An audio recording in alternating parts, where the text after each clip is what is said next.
What if I told you that I stole my own dad's winning lottery ticket so I could cash in on the jackpot myself? Meanwhile, I justified the theft by telling myself that my dad was such a jerk that he didn't deserve to win a multi-million-dollar jackpot. For example, since I was a 3-year-old child, my dad forbid me to cry because, according to him, crying was manipulative and weak. I also remember the night I got appendicitis. I was curled up on my bed in pain and tears, and only after hours of me suffering, my dad said, "Fine, I'll call the ambulance, but I swear to God, if I see one more tear rolling down your face, you'll regret it."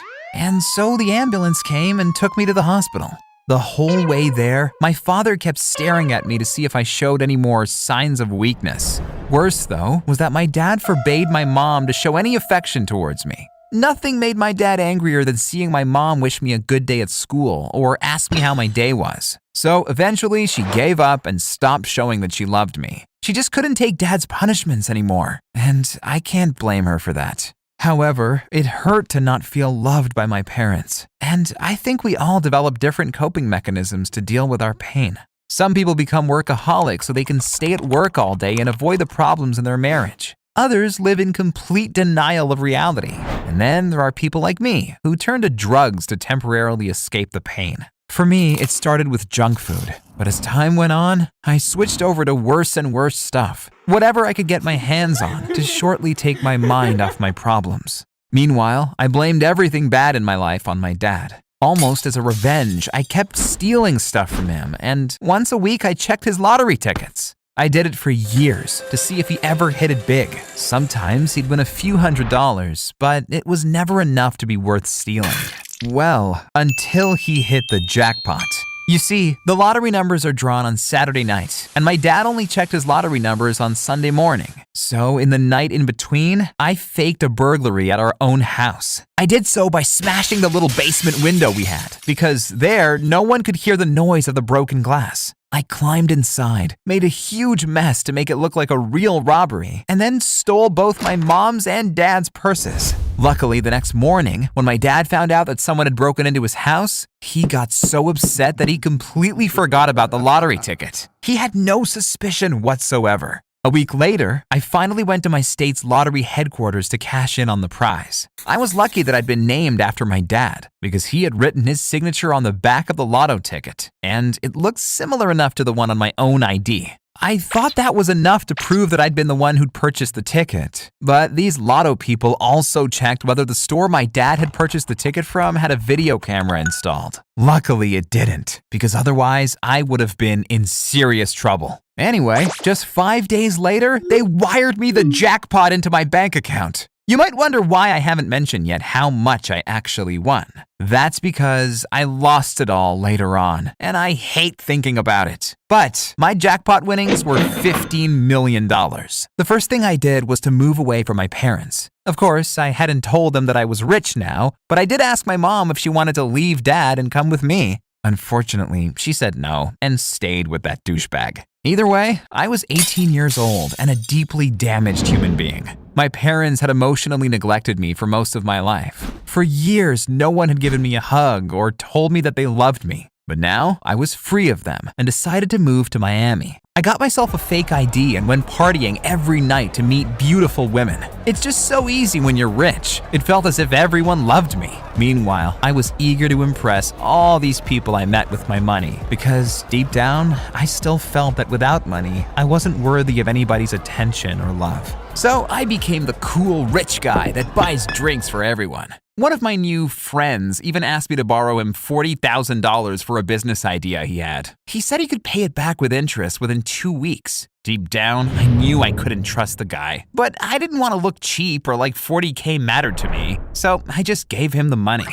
And of course, I never saw it again. In fact, I heard from others that scumbag bought himself a new car with my money.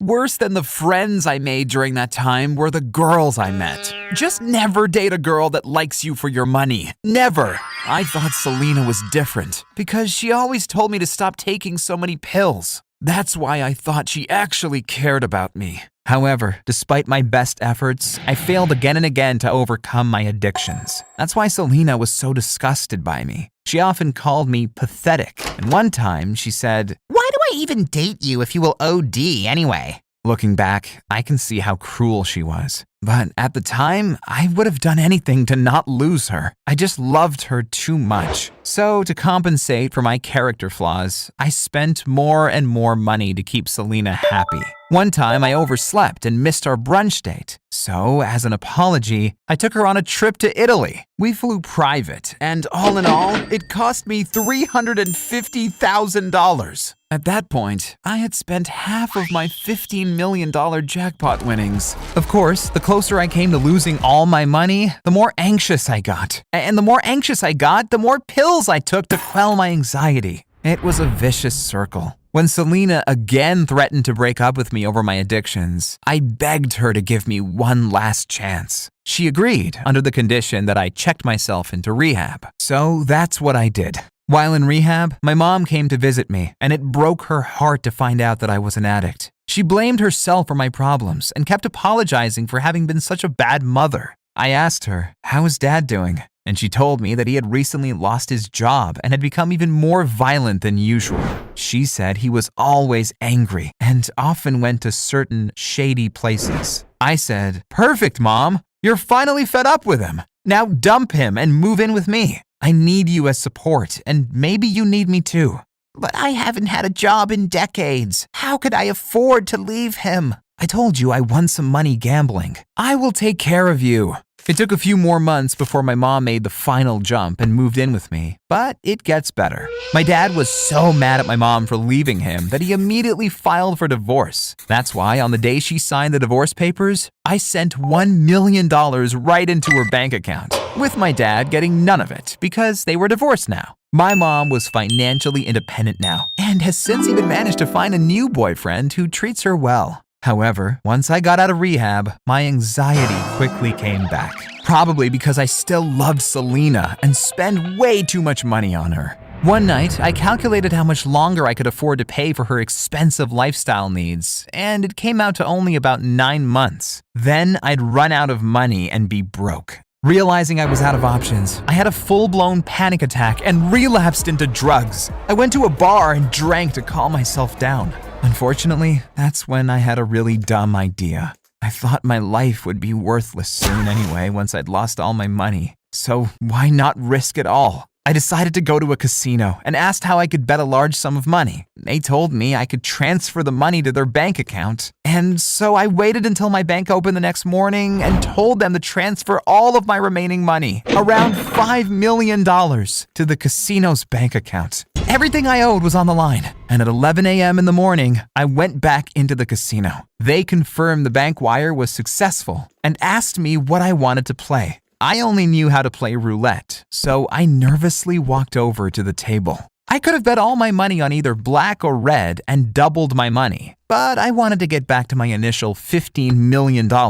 So I did something riskier and bet on the numbers 1 to 12. Here, I had an almost 1 in 3 chance to triple my money because there are 37 numbers on a roulette table, and my chance of hitting a number between 1 and 12 is almost 33%. Well, as I mentioned in the beginning of this story, I lost it all. And if that wasn't shameful enough, afterward I immediately ran to my mom and asked if I could have back half of the $1 million I had given her. She's my mom, so of course she said yes without hesitation. So I went back to the casino and lost another $500,000 that my mom had desperately needed for her retirement. I can't put into words how much I hate myself. But you know what? After I lost it all, I moved back in with my mom. I told her about all the stupid things I've done, and she didn't care. She loves me despite my flaws. I've also realized that one beautiful day I can tell my dad that I stole his winning lottery ticket and spend all the money on women and pills.